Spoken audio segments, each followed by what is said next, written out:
एक जमाने की बात है। एक बहुत ही खूबसूरत राज्य था। उसी राज्य के घने जंगलों के बीच एक छोटा सा गांव बसा हुआ था। उस गांव में मोहन नाम का एक लकड़हारा रहता था। मोहन बहुत मेहनती और ईमानदार इंसान था। जब मोहन बहुत बूढ़ा हो गया तो उसे लगा कि अब उसके मरने का वक्त पास आ गया है। उसने सोचा कि मरने से पहले अपने बेटे राजू को कुछ जरूरी बातें समझा दे, ताकि वो आगे अपनी जिंदगी ठीक से जी सके। एक दिन मोहन ने अपने बेटे राजू को पास बुलाया और कहा, बेटे राजू, तुम्हें पता है कि जंगल के पूरब के किनारे एक बहुत बड़ा पीपल का पेड़ है। मैंने आज तक उस पेड़ को कभी नहीं काटा। कल से तुम अकेले ही लकड़ियां काटने जाओगे, क्योंकि अब मेरा आखिरी वक्त आ गया है। लेकिन बेटे, ध्यान रखना, तुम भी उस पीपल के पेड़ को कभी हाथ मत लगाना। जंगल में जो चाहे काट लेना, मगर उस पीपल को कभी मत काटना। ये कहकर बूढ़े मोहन ने अपनी आंखें हमेशा के लिए बंद कर ली। इस बात को कई महीने बीत गए। एक दिन राजू जंगल में लकड़ी काटने गया। उसने उस पीपल के पेड़ को ध्यान से देखा और मन ही मन सोचने लगा, इसमें ऐसी कौन सी खास बात है? ये तो बाकी पेड़ों जैसा ही दिखता है, फिर इसे क्यों न काटा जाए? ये सोचकर राजू ने अपनी कुल्हाड़ी उठाई और जोर से पीपल के तने पर मारी। तभी एक अजीब घटना हुई। पेड़ अपनी जगह से खिसककर थोड़ा दूर हट गया। राजू एक कदम आगे बढ़ा तो पेड़ और पीछे हट गया। अब राजू को बहुत हैरानी हुई। उसने पेड़ की तरफ दौड़ना शुरू कर दिया और पेड़ उससे भी तेज दौड़ने लगा। आखिरकार राजू थक गया और वापस उसी जगह आ गया जहां से चला था। उसने अपनी कुल्हाड़ी कंधे पर रखी और अपने घोड़े पर बैठकर घर की तरफ चल दिया। चलते चलते रात हो गई और चारों तरफ अंधेरा छा गया। राजू ने अपने घोड़े को रोका और फैसला किया कि वह रात यही बिताएगा।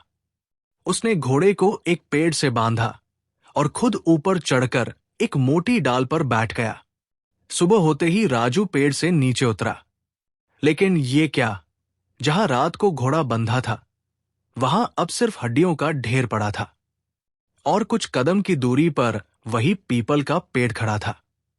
अर्जुन ने अपनी कुल्हाड़ी कंधे पर रखते हुए कहा, अच्छी बात है, अब मैं पैदल ही तुम्हारा पीछा करूंगा। पीपल का पेड़ और अर्जुन आगे पीछे चलते हुए पहाड़ों, घाटियों और मैदानों से गुजरते रहे। शाम हो गई और दिन का उजाला धीरे धीरे कम होने लगा। यह रात भी अर्जुन ने एक पेड़ पर ही बिताई। अगले दिन फिर से अर्जुन पीपल के पेड़ के पीछे दौड़ने लगा। तीसरे दिन एक बहुत ही अजीब घटना हुई, जिससे अर्जुन पीपल के पेड़ को बिल्कुल भूल गया। अचानक उसके सामने एक बड़ा सांप और एक खूबसूरत हिरण आ गए। सांप और हिरण आपस में लड़ रहे थे। सांप हिरण को निगलने की कोशिश कर रहा था, लेकिन हिरण के लंबे लंबे सींग बीच में आ रहे थे और हिरण सांप के मुंह में फंस गया था। अर्जुन को अपनी आंखों पर यकीन नहीं हुआ। वो हैरान होकर वहीं खड़ा रह गया। उसका दिमाग काम नहीं कर रहा था। हिरण ने जब अर्जुन को देखा तो मदद के लिए चिल्लाया, बचाओ, बचाओ, भगवान के लिए सांप को मार दो। जब तक जीऊंगा तुम्हारा एहसान मानूंगा। जरा इसके सींग तो काट दो। सांप ने भी अर्जुन से कहा, मैं तुम्हें माला माल कर दूंगा।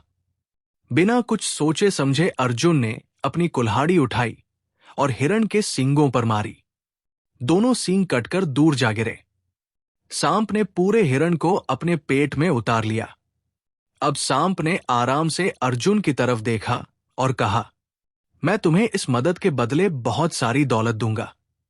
यह कहकर सांप अर्जुन के साथ साथ चलने लगा। दोनों बातें करते हुए चलते रहे। रास्ते में एक झील आ गई। सांप ने कहा, तुम यहां मेरा इंतजार करो, मैं जरा नहाकर ताजा हो लूं। अगर कुछ अजीब हो तो डरना मत। यह कहकर सांप पानी में कूद गया। उसी पल तेज आंधी चलने लगी। चीखती चिल्लाती हवा के साथ बारिश भी होने लगी। बिजली इतनी जोर से चमकती थी कि लगता था आसमान फट जाएगा। काले काले बादल एक दूसरे से टकराकर जोर की गड़गड़ाहट पैदा कर रहे थे। जब तक सांप पानी में नहाता रहा, ये सब चलता रहा। जैसे ही वो पानी से बाहर आया, तूफान थम गया और हर तरफ शांति छा गई। सांप ने अर्जुन को बताया, नहाकर मेरी थकान दूर हो गई है, अब हमारा सफर आराम से कटेगा। दोनों फिर चलने लगे। रास्ते के दोनों तरफ तरह तरह के खूबसूरत फूल खिले थे। कभी उन्हें तोड़ते, कभी हंसते और कभी गाते नाचते वे आगे बढ़ते रहे। आखिरकार उन्हें एक घर दिखाई दिया। सांप ने अर्जुन को बताया, ये मेरी मां का घर है, हम इसी घर में जा रहे हैं। जब मेरी मां को पता चलेगा कि तुम मेरे अच्छे दोस्त हो, तो वो खुश होकर तुम्हें मजेदार खाना खिलाएगी। अर्जुन ने कहा, कुछ खाने को मिल जाए तो बहुत अच्छा रहेगा। सांप ने उसे समझाते हुए कहा, खबरदार, कुछ मत खाना, बल्कि मेरी मां से कहना कि मुझे आम के पेड़ पर लटका हुआ छोटा सा आईना दे दो।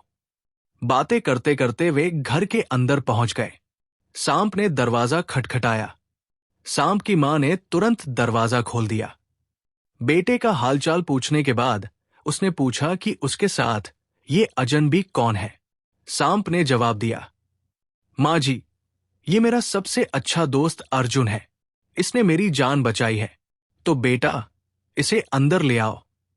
दूध और अच्छा खाना खिलाकर इसकी खातिर करो। मां ने कहा। अर्जुन घर के अंदर तो चला गया, लेकिन उसने खाने से मना कर दिया और बहाना बनाया कि उसे भूख नहीं है। लेकिन बेटा, तुम मेरे बेटे के दोस्त हो, मैं तुम्हें कुछ खाए पिए बिना कैसे जाने दूं? अच्छा, कुछ खाते नहीं तो कोई तोहफा ही ले जाओ, सांप की मां ने कहा। अर्जुन ने झिझकते हुए कहा, आपके पास एक चीज है, जो मुझे मिल जाए तो मेरा सफर अच्छा कटेगा। बेटा, नाम तो लो, मैं तुरंत दे दूंगी, मां ने कहा। वो जो सामने आम के पेड़ पर आईना लटक रहा है, वो मुझे दे दीजिए, अर्जुन ने कहा। बड़ी सी साधी चीज मांगते हो, अजीब पसंद है तुम्हारी, मां ने कहा। क्या करूं, ये साधा सा आईना ही मेरे काम आएगा, अर्जुन ने जवाब दिया। अच्छा बेटा, मां ने इतना कहा और आईना उतारकर अर्जुन को दे दिया। सांप और उसकी मां से इजाजत लेकर अर्जुन फिर अपने सफर पर निकल पड़ा। चलते चलते उसे अचानक ख्याल आया कि सांप ने अपनी मां से मुझे आईना क्यों दिलवाया। जरूर कुछ न कुछ मकसद होगा। ये सोचकर उसने जेब से आईना निकाला, उसकी पीठ को अच्छी तरह देखा, फिर उलट पलट कर उसमें अपना चेहरा देखने लगा। लेकिन आईने में उसे अपने चेहरे के बजाय एक परी नजर आई। उस परी ने बड़े अदब से झुककर उससे कहा, क्या हुक्म है, राजकुमार? इस अजीब घटना ने अर्जुन के होश उड़ा दिए। वो 1 मिनट तक वही खड़ा रहा। हैरानी के मारे उसके मुंह से एक शब्द भी नहीं निकल रहा था। बहुत देर बाद वो समझा कि परी उसे हुक्म देने के लिए कह रही है। उस वक्त अर्जुन को जोर की भूख लगी थी। मुझे भूख लगी है, कुछ खाने को चाहिए, उसने कहा। मुंह से शब्द निकलते ही अर्जुन के सामने एक दस्तरखान बिछ गया, जिस पर तरह तरह के खाने रखे थे। परी गायब हो गई। खाना इतना स्वादिष्ट था कि बेचारा अर्जुन सोच भी नहीं सकता था। तो आईने का ये मतलब है, अर्जुन ने दिल ही दिल में कहा।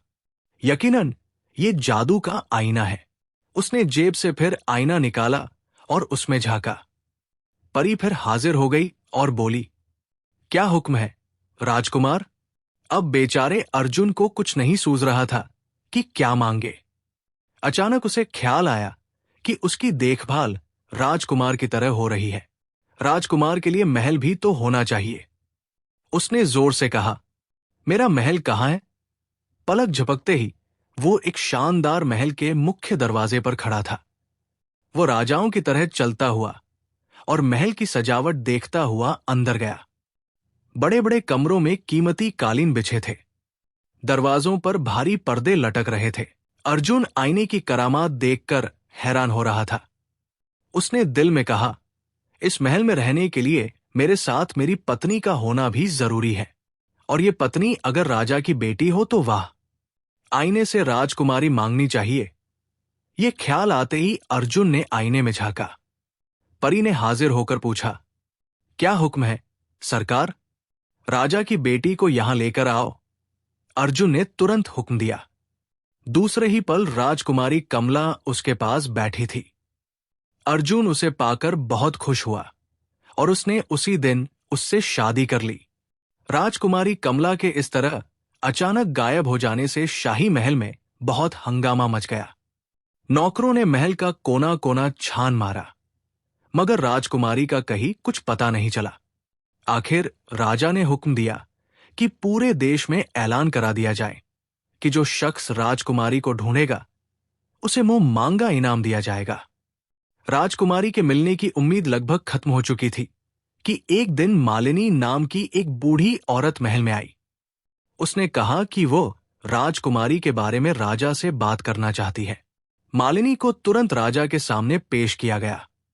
मालिनी ने कहना शुरू किया, महाराज, आपके राज्य में राजकुमारी का कहीं सुराग नहीं मिला।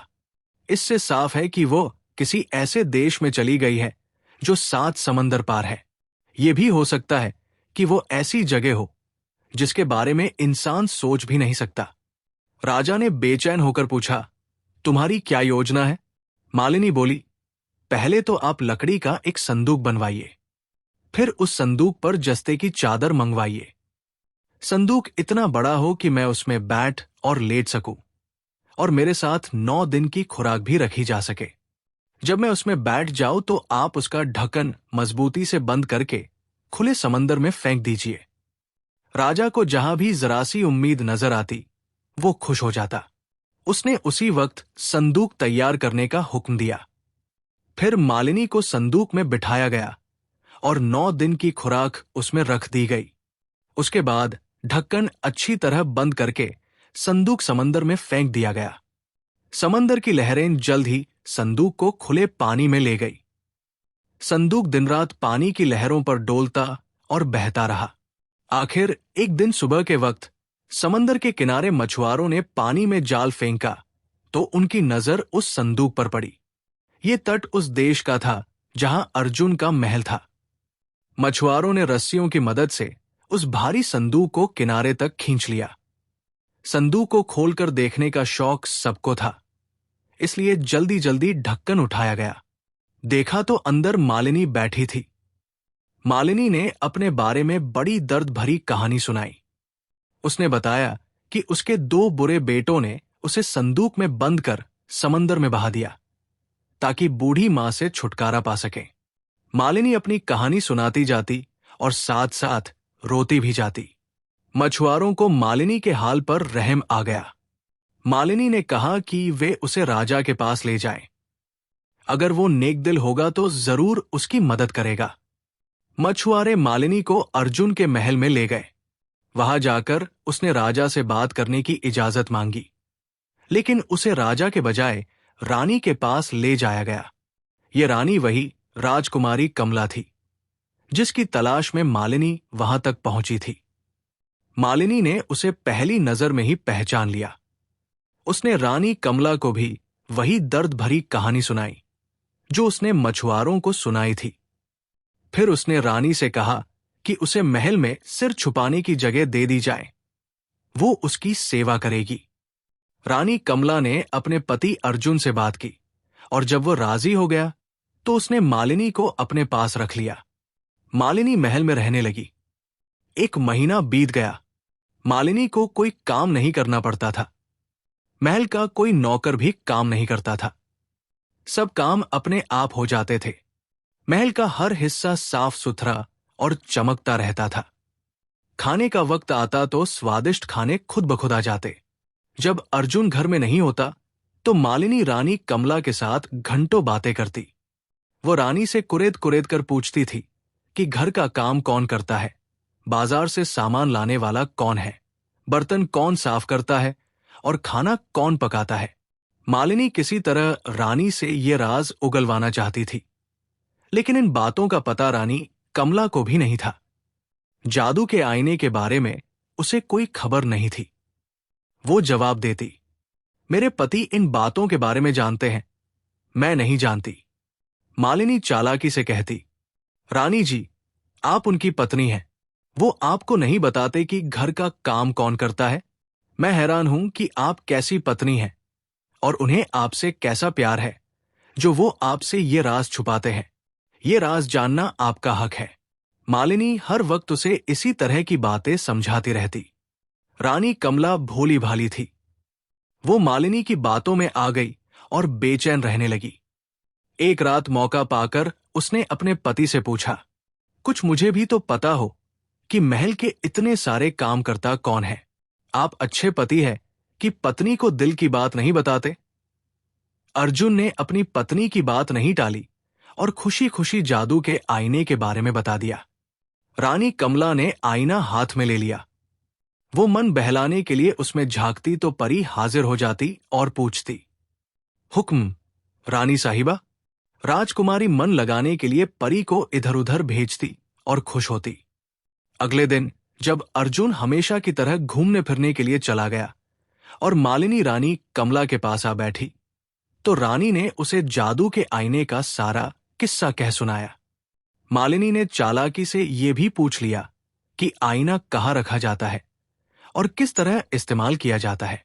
मौका पाते ही मालिनी ने जादू का आईना चुरा लिया और परी को बुला लिया।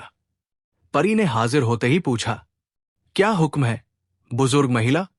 मालिनी ने तुरंत कहा, मुझे और राजकुमारी को राजा के महल में वापस पहुंचा दो। एक पल में दोनों राजा के महल में थी।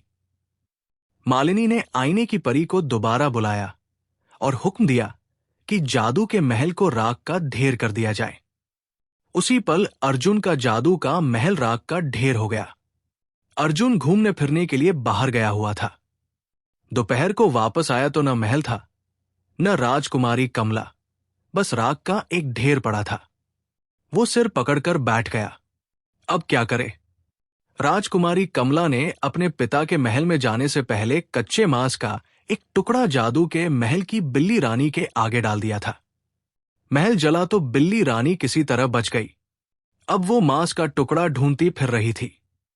अर्जुन भी बिल्ली रानी के साथ मांस का टुकड़ा ढूंढने लगा। टुकड़ा जल्द ही मिल गया।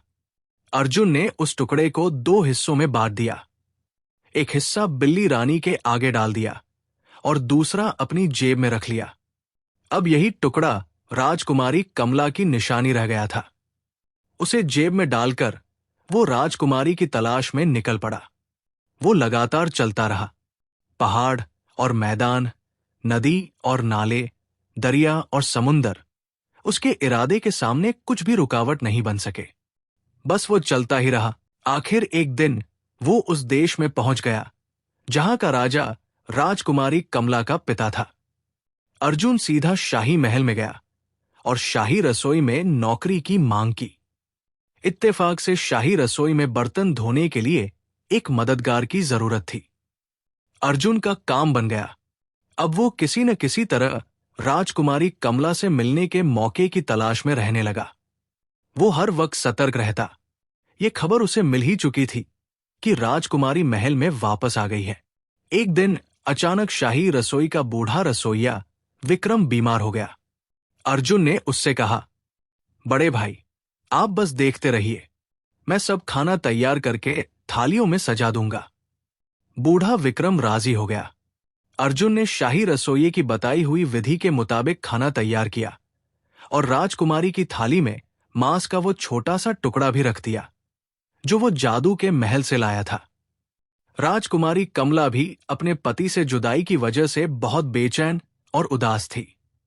वो हर वक्त सोचती रहती थी कि अर्जुन को किस तरह ढूंढे। वक्त गुजरने के साथ साथ उससे मिलने की उम्मीद कम होती जा रही थी। जब उसने अपनी थाली में वही मांस का टुकड़ा देखा तो पहले तो वो परेशान हुई, फिर उसका दिल खुशी से धड़कने लगा। उसे तुरंत ख्याल आया कि उसका पति इसी महल में मौजूद है और अब उससे मुलाकात मुश्किल नहीं। राजकुमारी कमला ने रसोइये को बुलवाया और उसके खाने की बहुत तारीफ की। फिर पूछा, क्या रसोई में कोई नया आदमी काम पर रखा गया है? क्योंकि काम पहले से बेहतर होने लगा है। विक्रम ने हाथ जोड़कर कहा, राजकुमारी जी, मैं बूढ़ा और बीमार हूं। आज मुझसे काम नहीं हो रहा था, इसलिए मैंने अपने नौजवान मददगार से खाना बनवाया। ये नौजवान कुछ दिन पहले ही काम पर रखा गया है। अच्छा लड़का है बेचारा। राजकुमारी ने कहा, बड़े भाई, आप जाइए, आपकी तबीयत ठीक नहीं है। मेरी चाय उसी नौजवान के हाथ भेज देना। पति पत्नी इतनी लंबी जुदाई के बाद दोबारा मिले तो उनकी खुशी का कोई ठिकाना नहीं था। राजकुमारी कमला ने एक एक घटना अपने पति को सुनाई और अर्जुन ने भी अपना किस्सा विस्तार से बताया। अब दोनों ने सलाह मशवरा किया कि किसी तरह जादू के आईने को हासिल करना चाहिए ताकि वे दोबारा अपने महल में जाकर खुशी खुशी रह सकें। लेकिन जादू का आईना तो मालिनी के कब्जे में था और वो हर वक्त महल में राजकुमारी के साथ रहती थी। मालिनी ने अर्जुन को देखते ही पहचान लिया, क्योंकि अब वही राजकुमारी का खाना और चाय लेकर आता था। मालिनी ने आईने की परी को बुलाया और हुक्म दिया कि अर्जुन को उसके जले हुए महल में वापस पहुंचा दिया जाए। अगले ही पल अर्जुन राख के ढेर पर बैठा था। अब वो और उसकी बिल्ली रानी बस दोनों ही एक दूसरे के साथी थे। अब बिल्ली रानी की सुनिए। जब महल जलकर राख हो गया और अर्जुन भी चला गया तो बिल्ली रानी को भूख लगने लगी। मजबूरन वो चूहे पकड़ कड़कर खाने लगी। जब अर्जुन वापस आया तो हालात इतने बिगड़ चुके थे कि चूहों के राजा चीकू की फौज लगभग खत्म हो चुकी थी। एक एक करके बिल्ली रानी उसकी फौज के सारे सिपाही खा गई थी। जब चूहों के राजा चीकू को पता चला कि इंसानों का राजा अपने राज्य में वापस आ गया है, तो उसने सोचा कि न्याय के लिए राजा के पास जाना चाहिए। वो अर्जुन के पास गया और छींछी करके बोला, भगवान के लिए मेरी मदद कीजिए। अगर आपकी बिल्ली इसी तरह चूहे मारती रही तो मैं बिल्कुल तबाह और बर्बाद हो जाऊंगा। अर्जुन ने कहा, मैं तो बिल्ली को यहां से हटा दूंगा, लेकिन मेरे दुख को कौन दूर करेगा? चूहे ने कहा, बताइए, आपको क्या दुख है? शायद मैं आपके किसी काम आ सकूं। इस पर अर्जुन ने शुरू से लेकर आखिर तक की सारी कहानी सुना दी। जादू के आईने के बारे में, राजकुमारी कमला और महल के बारे में, और आखिर में उस मालिनी के बारे में भी, जिसकी चालाकी की वजह से वो इस हाल को पहुंचा था। अच्छा, तो ये बात है। चूहों के राजा चीकू ने छींछी करके पूंछ हिलाई। आप अपनी बिल्ली से मेरे बचे खुचे सिपाहियों को बचा लें। मैं अपने सिपाहियों को भेजकर जादू का आईना मंगवा लूंगा। अर्जुन से मुलाकात के बाद चूहों के राजा चीकू ने अपने सभी चूहों को बुलाया और कहा कि वे चूहे आगे आए, जो राजा के महल में अक्सर जाते रहते हैं। जब वे चूहे आगे आए तो उसने पूछा, कौन कौन सा चूहा मालिनी को जानता है? एक लंगड़ा चूहा टुन्नू आगे बढ़ा और बोला, हुजूर, मैं उसी बुरी औरत के कमरे में खाने की तलाश में जाता हूं। जादू का आईना मैंने अक्सर उसके हाथ में देखा है। मैं पता लगाऊंगा कि वो आईना कहाँ रखती है, तो तुम्हें अभी वहां जाने और आईने का पता लगाने का हुक्म दिया जाता है। जैसे भी हो, उसे वहां से लेकर आओ, चीकू ने कहा। लंगड़े चूहे टुन्नू ने अपने राजा के पैर छुए और बोला, महाराज, आपका हुक्म मेरे सिराखों पर, लेकिन मेरे साथ कुछ चूहे भेज दीजिए। वे मुश्किल वक्त में मेरी मदद करेंगे। चूहों के राजा चीकू ने उसकी बात मान ली। लंगड़ा चूहा टुन्नू एक चूहे की कमर पर सवार होकर रवाना हो गया। बाकी चूहे उसके साथ साथ चल रहे थे। चलते चलते वे 7 समंदर पार राजा की सल्तनत में पहुंच गए। पहले शाही महल में घुसे और फिर मालिनी के कमरे में जा पहुंचे। ये रात के खाने का वक्त था। वो चालाक औरत खाना खाने में लगी हुई थी। चूहे चुपचाप मालिनी के सोने का इंतजार करने लगे। वे मालिनी की हर हरकत को गौर से देख रहे थे। जल्द ही उन्हें पता चल गया कि आईना मालिनी के तकिए के नीचे रखा है। बिस्तर पर बैठने से पहले मालिनी ने करीब 100 बार आईना उठाकर देखा। जब नींद ने बहुत सताया तो वो तकिए पर सिर रखते ही सो गई और खर्राटे लेने लगी। मालिनी के खर्राटों से चूहों को उसके सोने का पूरा यकीन हो गया। 3 चूहे कूदकर बिस्तर में घुस गए। लंगड़े चूहे टुन्नू ने अपनी पूंछ मालिनी की नाक में घुमाई। मालिनी को छींके आने लगी। दूसरे 2 चूहे, जो अपने काम में बहुत तेज थे, फुर्ती से आगे बढ़े और जैसे ही मालिनी ने छींकने के लिए सिर उठाया, उन्होंने तकिए के नीचे से जादू का आईना खींच लिया। चूहे आईना लेकर अपने राजा चीकू के पास पहुंच गए। चूहों का राजा बहुत खुश हुआ और उसने वादे के मुताबिक अर्जुन को उसका आईना वापस कर दिया। अर्जुन ने उसका शुक्रिया अदा किया और बिल्ली रानी को बगल में दबाकर चल पड़ा। कुछ दूर जाकर उसने आईने को निकाला और परी को बुलाया। परी ने आते ही सिर झुकाकर कहा, क्या हुक्म है मेरे राजकुमार? अर्जुन ने कहा, मेरे लिए शानदार पोशाक लाओ, एक खूबसूरत घोड़ा और एक बड़ी फौज भी हाजिर करो। थोड़ी ही देर में वो शाही कपड़े पहने, घोड़े पर सवार और भारी फौज के साथ राजा के शहर की तरफ बढ़ रहा था। राजा को जब अर्जुन की शान शौकत और फौज की खबर मिली तो वो उसके साथ अपनी बेटी की शादी करने पर राजी हो गया। नौजवान अर्जुन और राजकुमारी कमला की धूमधाम से शादी हुई। एक बहुत बड़ी दावत का इंतजाम किया गया। पूरे देश में दिए जलाए गए और हजारों मेहमानों को महल में दावत दी गई। अब चालाक मालिनी की सुनिए। अर्जुन ने आईने की परी को बुलाया और हुक्म दिया कि मालिनी को उसके करतूतों की सख्त सजा दी जाए। मालिनी उसी वक्त महल से गायब हो गई और फिर कभी नजर नहीं आई। अर्जुन और राजकुमारी कमला ने जादू के आईने की मदद से फिर से अपना खूबसूरत महल बनवाया। दोनों पति पत्नी अपने महल में बहुत खुशी खुशी रहने लगे।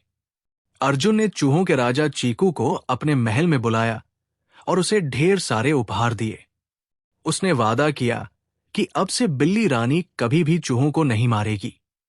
चूहों का राजा चीकू बहुत खुश होकर अपने राज्य में वापस चला गया। अर्जुन और कमला ने जादू के आईने का इस्तेमाल हमेशा अच्छे कामों के लिए किया। उन्होंने अपने राज्य के गरीब लोगों की मदद की, स्कूल और अस्पताल बनवाए और सभी को खुश रखा। इस तरह अर्जुन और राजकुमारी कमला अपने खूबसूरत महल में बिल्ली रानी के साथ बहुत खुशी खुशी रहने लगे।